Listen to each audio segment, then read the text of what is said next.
Tab kolenjin kebendi tesetai kenome biik ang'wan chotok chekitindo meet anan paret notok nebo MP nebo Kasipul noton ko Charles Ong'Ondo uwere notok nekimuch kibeten sobet en wikini. Bichutok ang'wan kebendi kenome en kasarta notok nebo betusiek 30 chemiten tai asikobit kowongei chikilisiet. Niton ko en kasarta nekokitita taitab kirwogindet Irene Kashobe nekokon tilet ketestai kenam bichoton asikokiwong chikilisiet.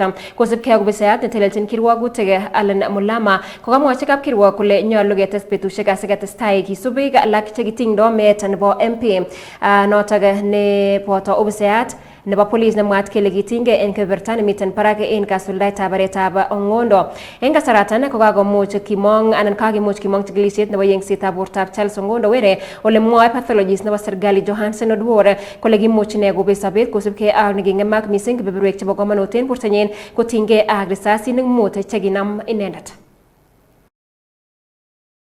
There were 2 entry gunshot wounds on the left forearm, with 1 bullet lodged in the same forearm.